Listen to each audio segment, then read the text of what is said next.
boy, Jake Willie Silly, man, aka Mr. Take It Easy. Before you end up like easy, but make sure y'all follow my Instagram and Twitch, man. In the description down below, like I said, your boy Jay is a YouTuber. You know, not a YouTuber, I'm a Twitch streamer. You know what I mean? Remember that, y'all. Your boy Jay is a Twitch streamer. You know what I'm saying? Twitch streamer. So if y'all do want to follow your boy on Twitch, link is in the description down below. 5.7K on Twitch.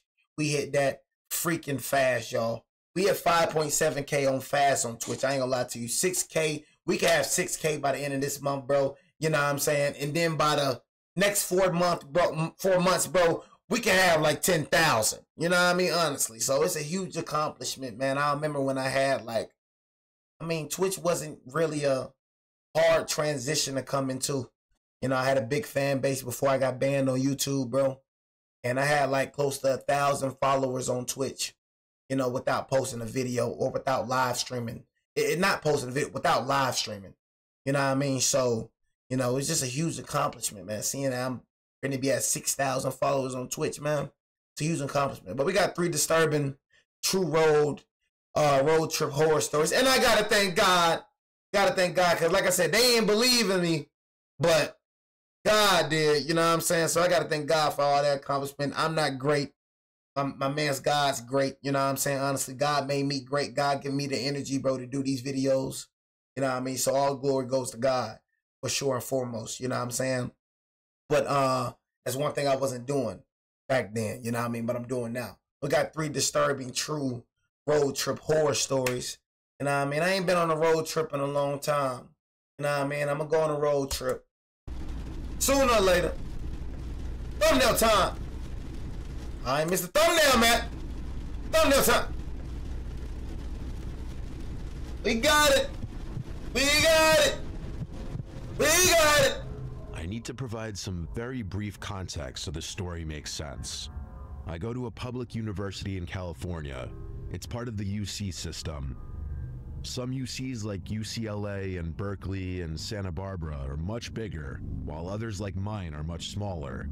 Most of the big ones have their own version of what's known as a dedicated tour day, where all the incoming students go to that respective campus to tour it. But really, it's just an excuse for all the current students to throw crazy all-day parties. Berkeley's is called Cal Day, and Santa Barbara's is called Deltopia, just to give a few examples.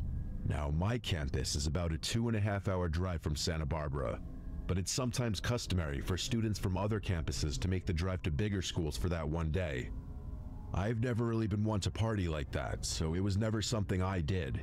But a few months ago, I realized it was my senior year and I'd never get the chance to go again. So when they asked me if I wanted to come with them to Santa Barbara's Deltopia, I decided to say screw it and just went. We drove down that Friday afternoon, the day before all the major festivities. The car was completely packed out. Hunter was driving, and the other friends joining us were Damon, Benjamin, and Armand. Hey man, it's my I know that hurts, dude. I keep looking over my chat and you just do not shut up. I'm sorry, YouTube. You just don't shut your damn mouth. You know what I'm saying? You keep talking so much, man. Just shut up sometimes. You feel me? I cannot stand a dude who don't shut up, man. You know what I mean? Like, bro, just don't stop talking. Every time I see you, you just never stop talking. You know who you remind me of? You remind me of Cupcake. If you real subscribers, you know what I'm talking about. You remind me of Cupcake, dude. Cupcake ain't shut up. What's Cupcake now? So all I'm saying is, man, just shut up. When I say jump, you say how high. We're all above 6 feet tall, so the journey was painfully cramped, but it went by quickly with some good conversation and music. Once we got to Isla Vista, we spent the better part of an hour looking for parking with no luck. I'm not exaggerating about the parking situation. That's how popular Deltopia is. Just as we were about to give up, Hunter activated his charm and convinced a sorority girl to let us park in her designated spot. We all got a good chuckle out of that. So everything was going according to plan. Hunter's sister is a junior at UCSB, and she agreed to let us all crash on the floor of her apartment. That might sound a little ratchet, floor? But during Deltopia, having a place to sleep is practically a golden ticket. Her and all of her roommates were super chill. I ain't sleeping on no decided to floor. party with them that night, even though Deltopia technically didn't start until the next morning. There's one more thing I have to mention. Hunter is a really friendly guy. See, I'm gonna keep it real. On the floor, that's crazy on the floor. I'm gonna keep it real with you. Like for me, bro, I can't sleep on the floor. I'm gonna keep it real with you. Sleeping on the floor is absurd. You know what I mean? Gotta sleep on the bed, gotta sleep on the couch. I don't even gotta sleep on the bed. I can sleep on that couch right there. But thinking I'm gonna sleep on the floor is crazy. Know what I mean? Straight up. Now you took a road trip, bro, to sleep on the floor? Because of that, a ton of people know him. He has this one friend named Amir who's a little problematic. I'm using the word friend pretty generously here. Amir is one of those guys who clings to social circles without ever really being a part of them. He's insecure, loud, oblivious, constantly seeking validation, and somehow makes every conversation about himself. And before you call me out for gossiping, Amir has done a lot of messed up stuff to my friends and I in the past, so I've earned the right. Amir had mentioned to Hunter a while back that he was also going to Deltopia. There was never any real conversation about where he'd be staying or who he was going with. He wasn't part of our plan, and none of us had brought him up on the drive down. About an hour after the crew settled into Hunter's sister's place, we decided to make an alcohol run for ourselves and her roommates. As the 5 of us were leaving the liquor store with our purchases, who do we see but Amir, just standing there on the curb with his hands in his pockets. No one said anything. We just kept walking towards the apartment, and he sort of fell in step with us like he'd been there the entire time. The first thing out of Amir's mouth once we were a few blocks away from the store was, "Why are you guys so surprised to see me?" What you mean why they so surprised to see you, bro? You know what I'm saying? Basically, Amir was the weird kid. You know what I mean? Bro was a weird kid, you know what I mean? But what you mean why they so surprised to see you, folk, gang? You know what I mean? You wasn't part of the plan, Amir. You wasn't part of the plan. So they go out into the store, you know what I mean? And then they walk out the store and they see Amir posted up. They're like, man, what the freak? What you mean? Amir, what you mean? You was not a part of the plan, brother. Brain dead? Of course we were surprised to see him. There was never any plan to meet up with Amir, let alone hang out with him. And as far as any of us knew, Hunter hadn't even told him where we were staying. We all kind of ignored him and just kept walking, unsure of how this was going to play out. Things immediately escalated once we got back to the apartment. Amir asked if he could use the bathroom at our apartment, and then ran ahead of us when Hunter reluctantly agreed. When Hunter's sister answered the door, Amir walked right up to her and said, "I'm staying here," before stepping past her without waiting for a response. Look, bro, I ain't even, you know what I'm saying? I ain't gonna lie to you, bro. I ain't even all that, bro. Y'all too nice for me, gang. I ain't gonna lie, bro, would have held you up, bro, would have jacked you up real quick talking about you staying here, bro. Who is you, bro? Amir, who's staying here? You know what I mean? You who? Y'all folks too nice for me, bro. I don't care, bro. I don't care about hurting your feelings. That's one thing about me, bro. I don't care about hurting your feelings, bro. I don't care how you feel about me, bro. I would have jacked the mirror up. You ain't staring nowhere, bro. Go and use that bathroom, bro. Get the heck out the house. You know what I mean? Y'all be caring about being too nice. Y'all be, I don't want them to think this. I don't want them to think that. No, think it then, nigga. Think it and do somebody. She obviously didn't know who Amir was, but just assumed he was part of our group. When Hunter realized Amir had lied to his sister, he was livid. I could go into extreme detail about what happened first. There you go, Hunter. Here's all you need to know. Hunter told him straight up he had to leave, that he wasn't welcome there, and that lying to his sister was crossing a line. Straight up! Amir didn't go quietly. He stood outside the door for another 20 minutes, trying to argue his way back in. Hunter's not the guy you want to mess around with, so Amir eventually took the hint and left. We got wasted after that, and admittedly, Amir was all any of us could talk about.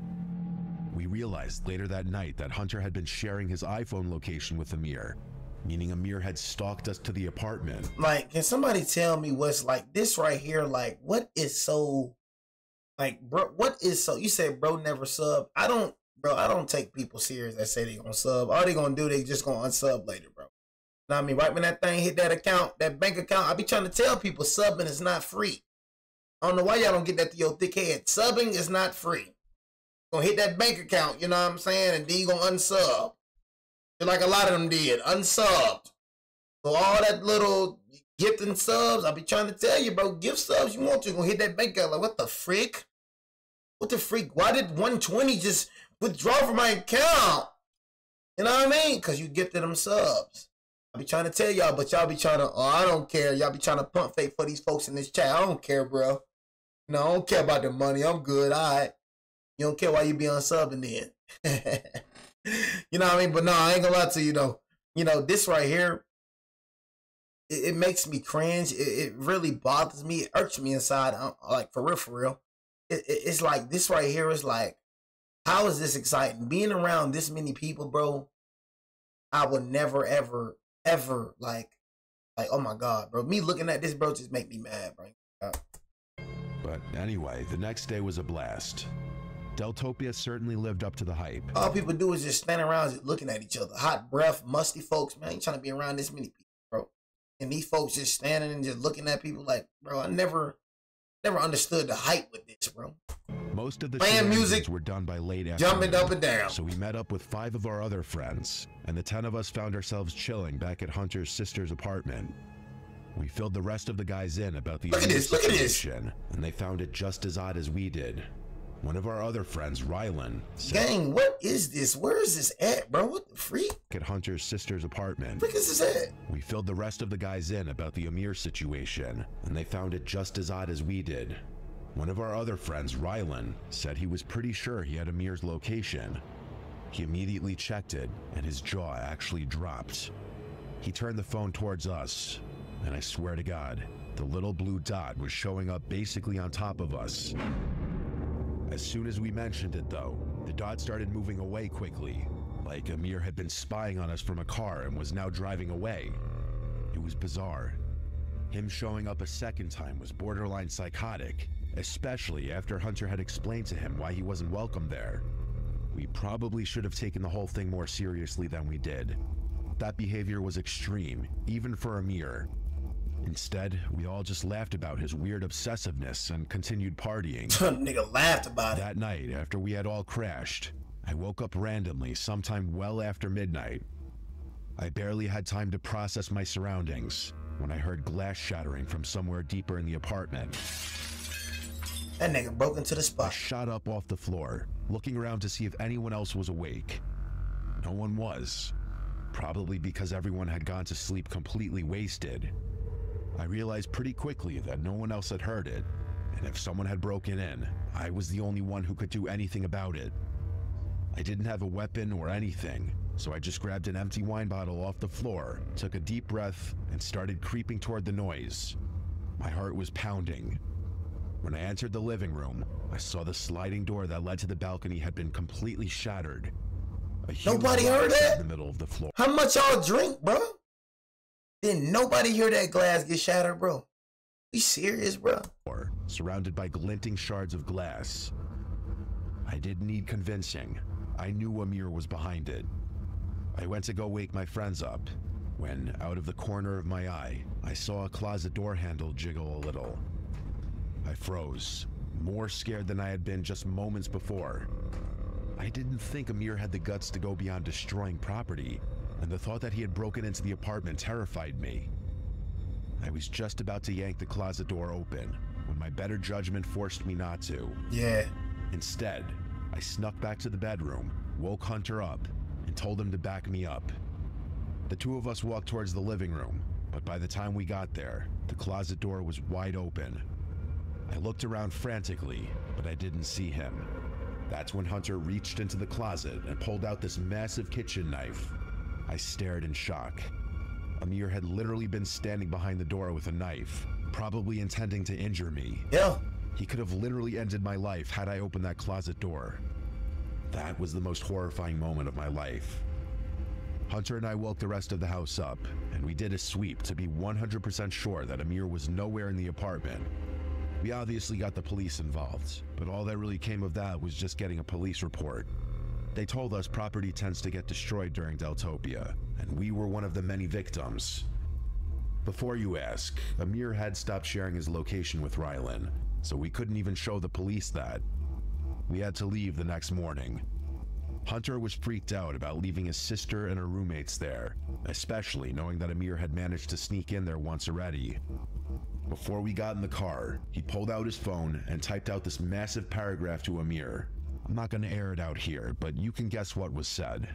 The message never delivered though. Amir had already blocked him. We all pulled out our phones and realized we had all been blocked too. Over the next few weeks, none of us heard from him. It was like he had fallen off the map completely. I still can't wrap my head around all of this. As aggressive as Amir often pretends to be, he doesn't have a history of violence. In fact, I've always thought of him as a little passive. He knows where all of us live, so I'm still worried, even while writing this out, that he's gonna do something drastic. I'll send an update should something happen. You don't know about Amir for real. You don't know people who you think. You don't know people like you think you do. You know what I'm saying? Know people like you think you do, bro. My name is Arthi. This happened a pretty long time ago, but I'd say I still remember about 90% of the details vividly.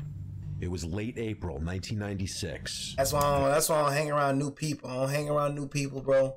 And like I said, bro, me saying I don't hang around new people, that's not me saying, oh, you know, I'm mean and all that. You know, I just don't hang around new people, bro. You know what I'm saying? The people that I hang around with, bro, I've been knowing them for so long. You know what I'm saying? Been knowing them for so freaking long.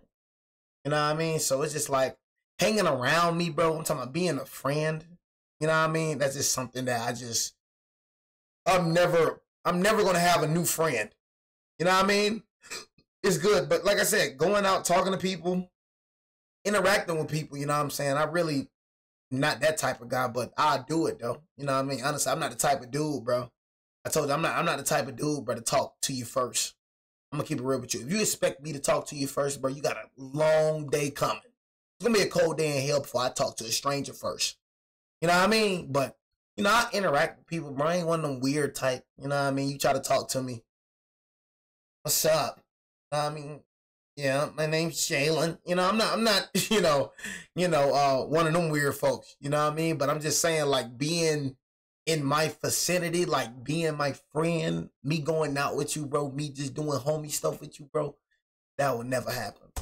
I was fresh out of basic training. I just don't trust new people. I just don't trust new people.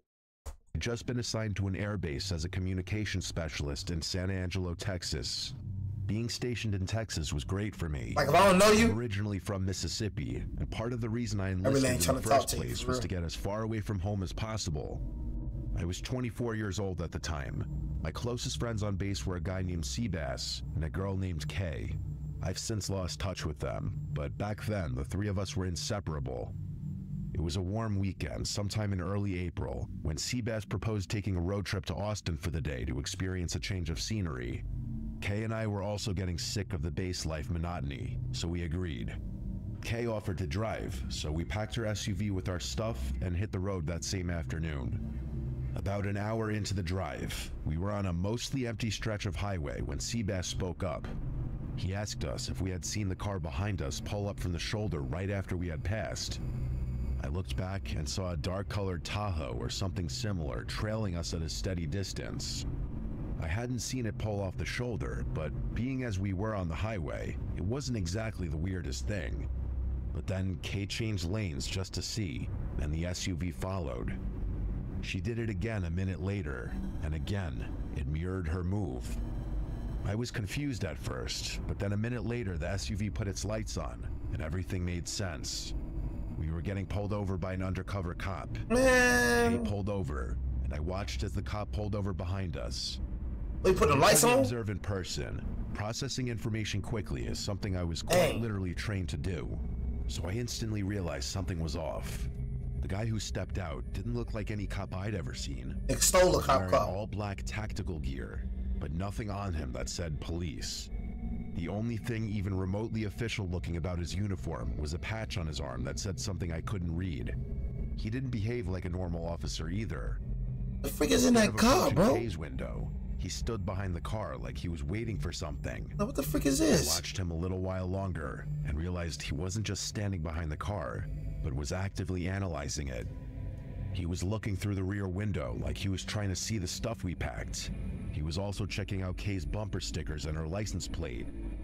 Seabass and Kay eventually caught on to the officer's strange behavior too, and Seabass rolled his window down before asking the officer if there was a problem.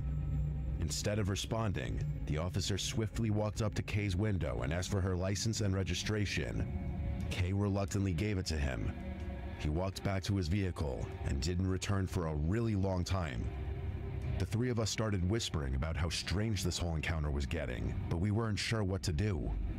After what felt like forever, the guy finally exited his car again, only this time, 2 other men stepped out with him. I could feel my heartbeat ticking up, so I did some focused breathing to keep calm.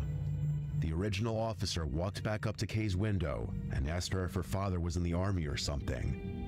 Kay asked for clarification, and the officer mentioned the US military bumper sticker on the back of her car. Kay laughed and said that she was the one in the military, then turned to Seabass and I and said, them too. The moment Kay mentioned we were all in the military, I noticed a Yeah, military, bro. That right there, you know what I mean? My dad said when he was in the military, he couldn't wear like a dog chain. If y'all don't know, it's a dog chain, bro. It let people know that you in the military. You know, you be in the military, bro, that become a target. I don't know why. I don't know why military people is a target, you know what I mean? Honestly, but, you know, basically, you know, people be targeting military people, you know what I'm saying? And you got people all around, bro, that be freaking, you know what I'm saying? Freaking buying, y'all ever watch Let's Be Cops? You know what I mean? You got people that be doing that for real, bro, impersonating police officers. You know what I mean? But heck yeah, bro, especially when you know you weren't doing nothing wrong, bro. You know what I mean? Gotta be on 10, gotta be on edge, man. I'm gonna keep it real with you, bro. shift. The guy at her window didn't say anything right away. And it's crazy, y'all. It's easy to buy a cop car, bro. They got websites, bro. They got, you know, like websites, bro. You can buy a cop car, bro.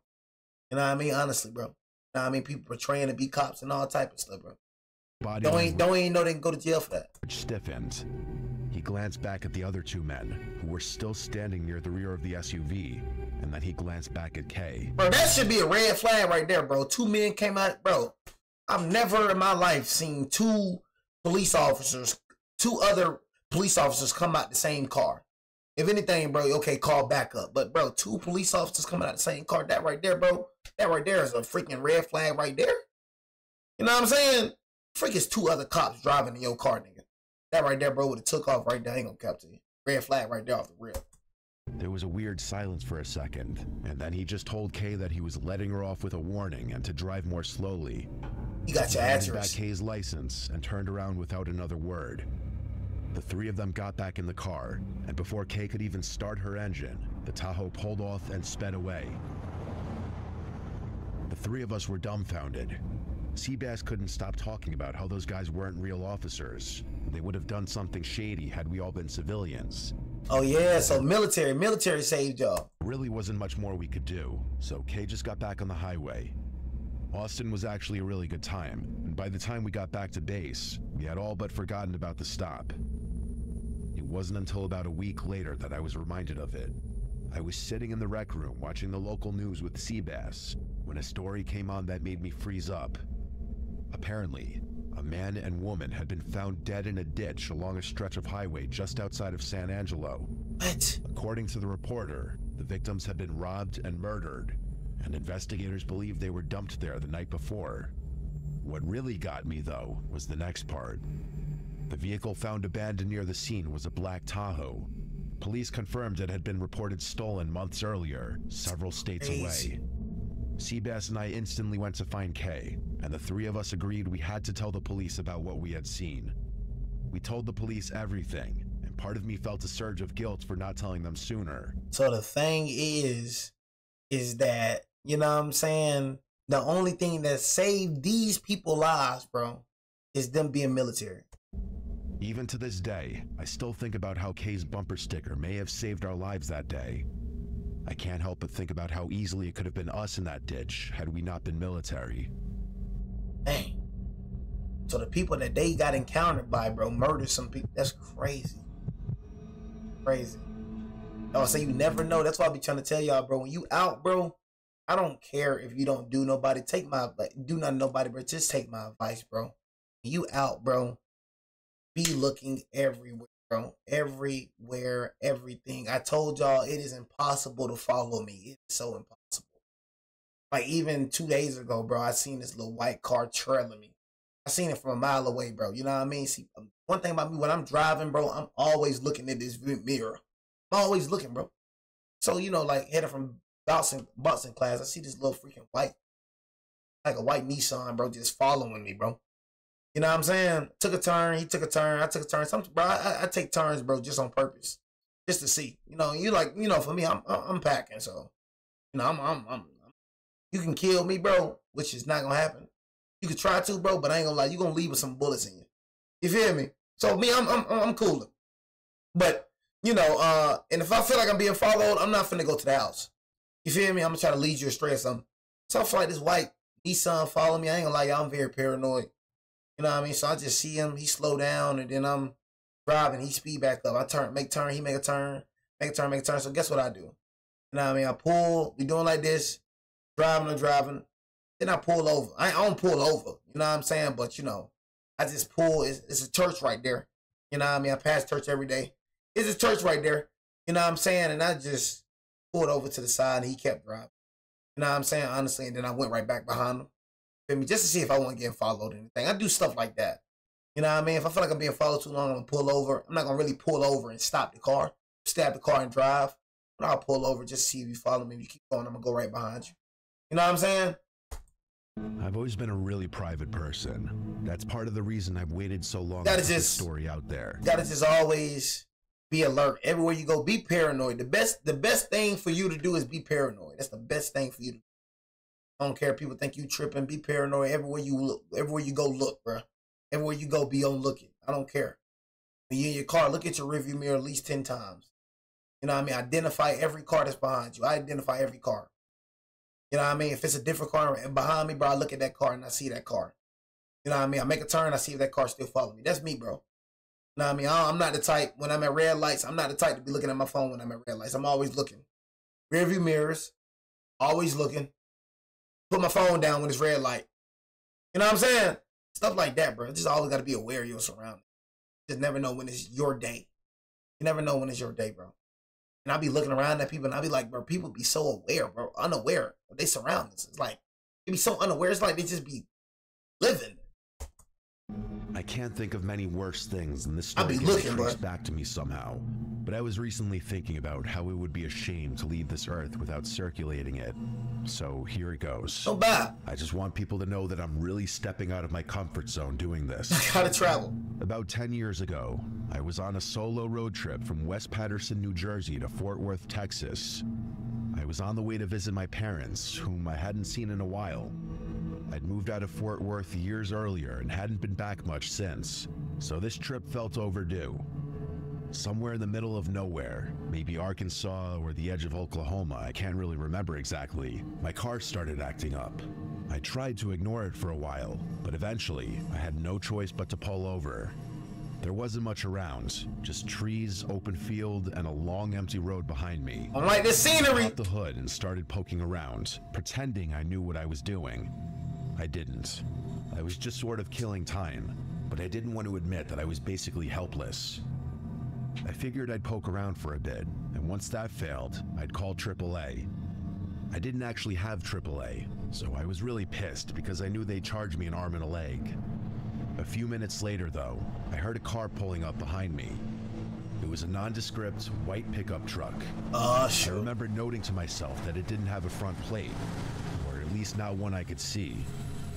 The driver's door opened and a man stepped out. If I had to guess, I'd say he was in his mid-30s, maybe a little older, but worn down in a way that made him seem older than he probably was. He had curly hair and a long, uneven beard that looked like it hadn't been trimmed in years. He seemed like the kind of guy you could tell worked with his hands a lot, if that makes any sense. He honestly kind of looked like an older version of me. Same build, same height, same hair color, just a bit less well-groomed than I am. He walked over slowly, giving my car a once-over as he approached. He didn't ask if I needed help so much as assume it. Before I even said anything, he was already leaning over the engine like he knew what he was doing.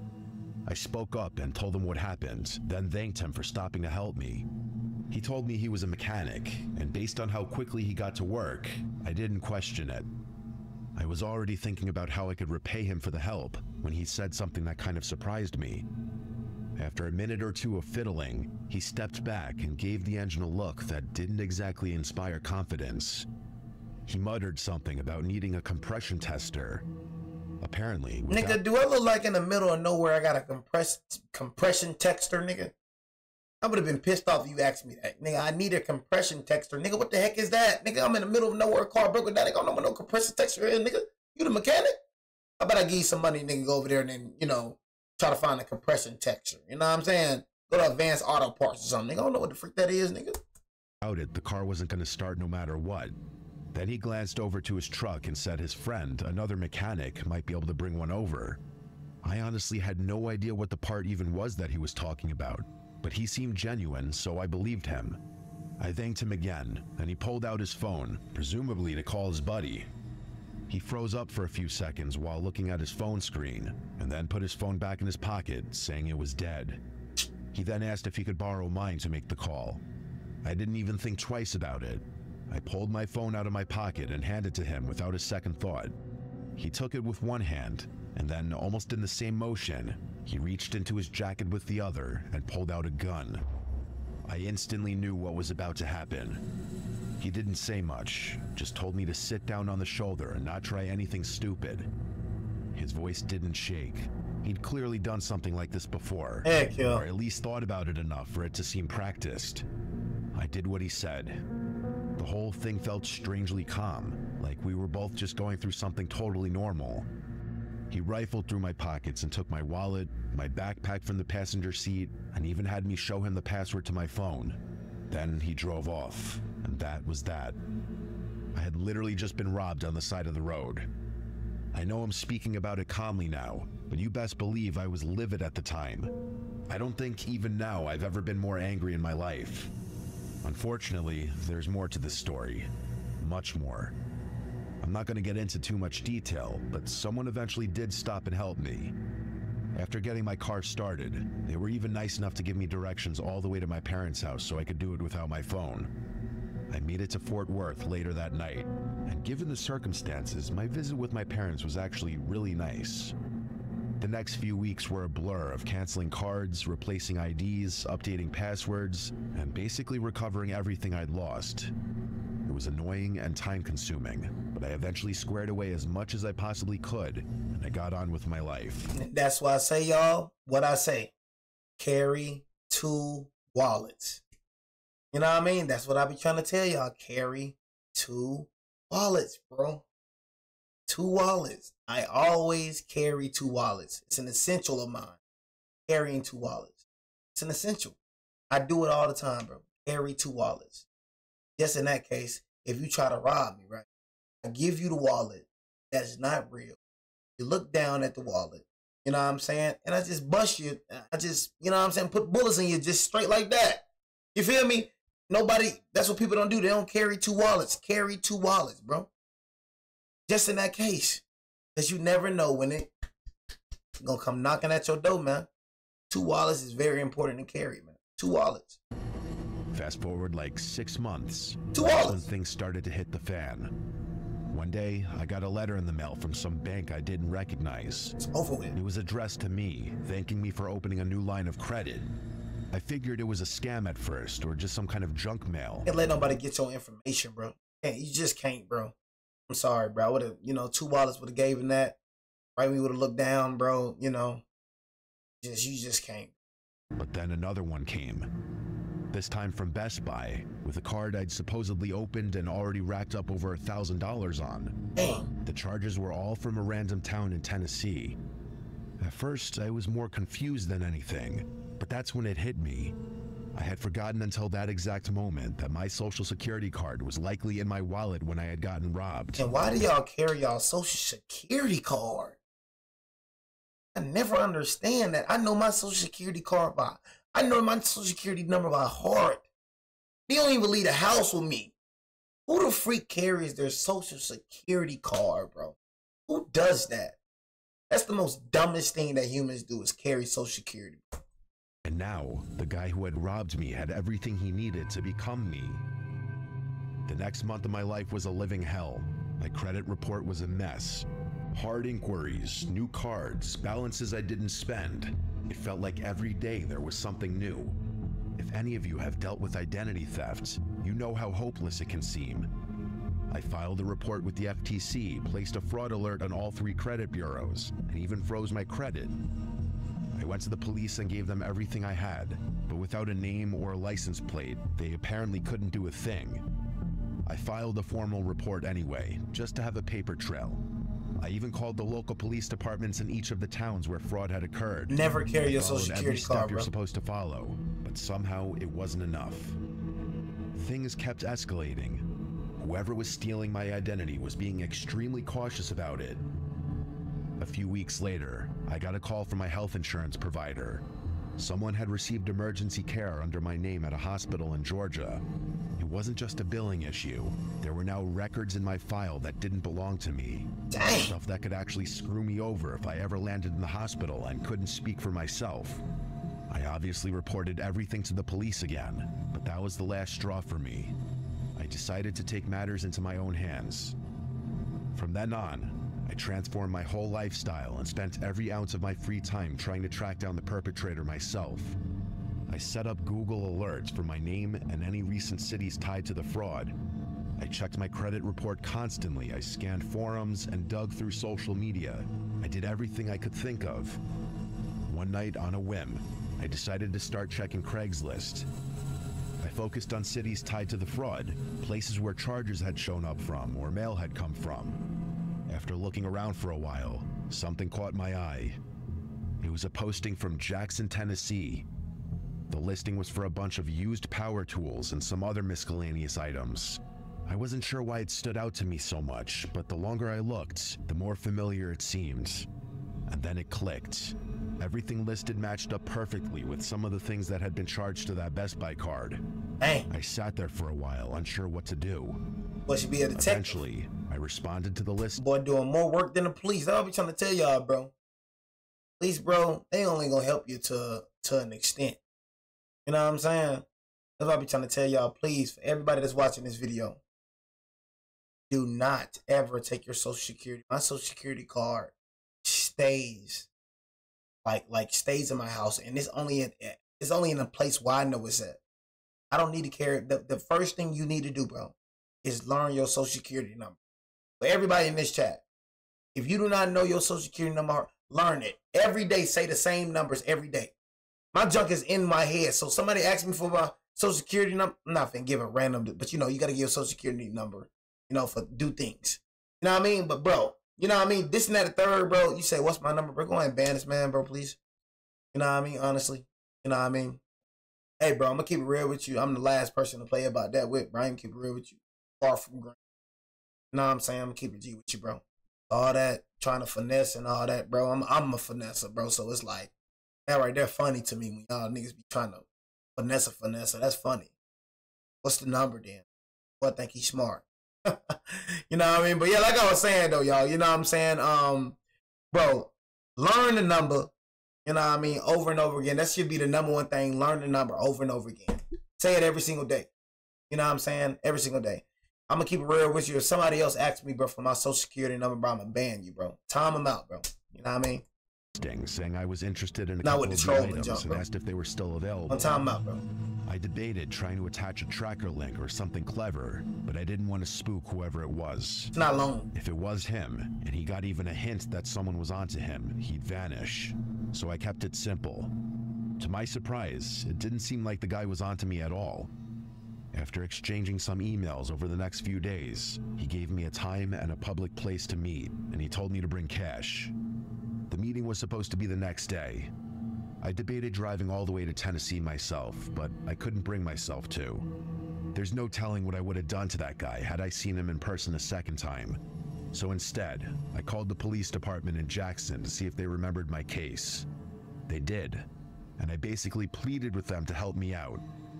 I gave them everything I had and damn near prayed. By some miracle, they told me the details lined up just well enough for it to be worthwhile.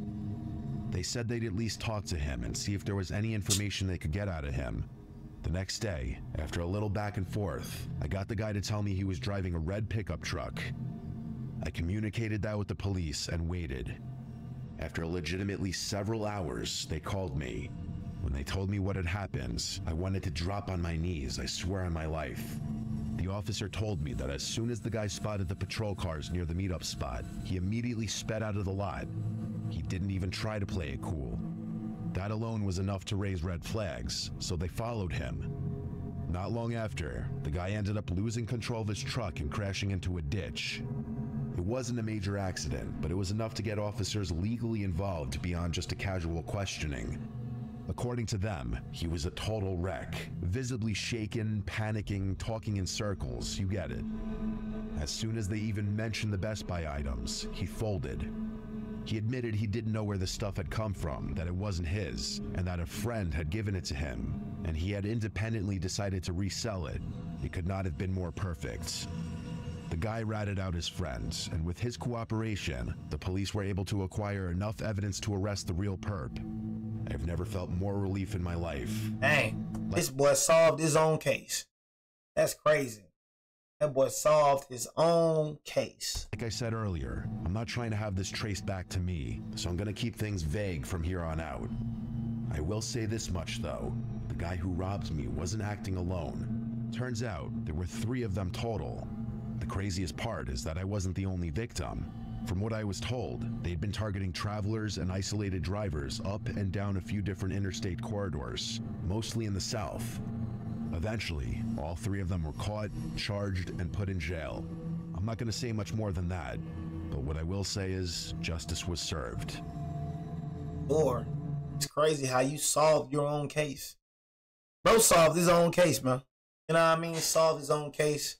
But bro, don't you ever ask me for my social security number. You know what I'm saying? Ever in your life. You know what I mean? Just keeping it real. You know what I'm saying? Never ask me for that, bro. Don't ever try to do that. I'm not one of them weird niggas to play with. You know what I mean? But like I said, y'all, before, you know what I mean? Bro, identity theft is something that's very serious in this world. You let somebody become you, bro, it's bad. You know what I mean? It's very bad. You know what I'm saying? Honestly, bro, you got to go through all that. And the only reason, bro, you know, even came close, the only reason bro even, you know what I mean, succeeded, bro, because bro basically solved his own case. So make sure to hit the subscribe button, turn the bell like a video. I appreciate everybody for joining the stream. If y'all join late, I will transfer every video from Twitch over to YouTube. It's your boy Jay, man. Your boy Jay out, man.